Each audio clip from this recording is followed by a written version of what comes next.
सांगली जिल्ह्याचे माननीय पोलीस अधीक्षक तुषार दोशी, अप्पर पोलीस अधीक्षक कल्पना बारवकर यांनी सांगली जिल्ह्यातील गुन्हेगारीस प्रतिबंध व्हावा याकरिता स्थानिक गुन्हे अन्वेषण शाखेचे पोलीस निरीक्षक संजीव कुमार झाडे यांना शरीराविरुद्धचे गंभीर गुन्हे तसेच अवैध शस्त्र बाळगणाऱ्या इसमांच्यावर कठोर कारवाई करण्याच्या सूचना दिल्या आहेत।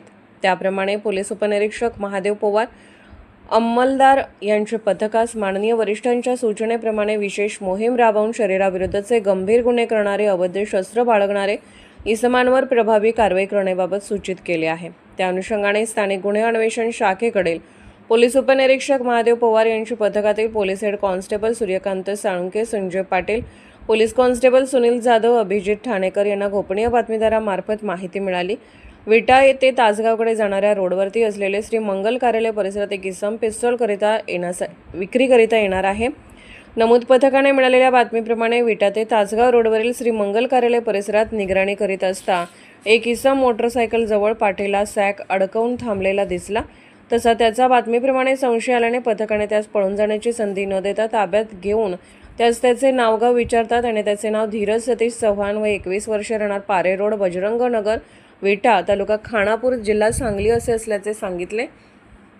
पोलीस उपनिरीक्षक महादेव पवार यांनी त्यास मिळालेल्या बातमीची हकीकत सांगून त्याच्या अंगझडतीचा उद्देश कळून पंचांसमक्ष अंगझडती घेतली असता धीरज चव्हाण यांच्या पाठीवरील सॅकमध्ये 4 पिस्तूल, पॅन्टच्या खिशात 4 जिवंत काडतुसे मिळून आली। त्यास सदर अग्निशस्त्र बाळगण्याच्या परवान्याबाबत विचारणा केली असता त्याच्याकडे याबाबतचा कोणताही कायदेशीर परवाना नसल्याचे त्याने सांगितले।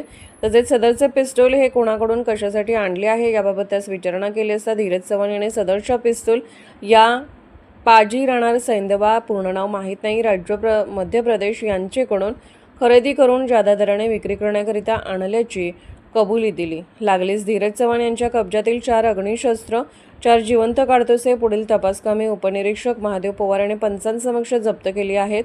सदर आरोपी विरुद्ध police head constable Suryakant Salunke यांनी विटा पोलीस ठाणे येथे फिर्याद देऊन भारतीय शस्त्र अधिनियमान्वये गुन्हा दाखल करण्यात आला असून पुढील तपास विटा पोलीस ठाणे करत आहेत। जिल्ह्यात अवैध अग्निशस्त्रे, शरीराविरुद्धचे गुन्हे करणाऱ्या इसमांवर प्रभावी कारवाई करण्याची सदरची मोहीम चालू ठेवण्यात येणार आहे। संजीव झाडे, पोलीस निरीक्षक, स्थानिक गुन्हे अन्वेषण शाखा, सांगली। सांगली मिरज, सांगली महानगर वार्ता न्यूज प्रतिनिधी संपादक साहेब पीर पिरजादे। जाहिरातीसाठी संपर्क 74 99 76 96 12। आमच्या चॅनलला लाईक करा, शेअर करा आणि सबस्क्राईब करा।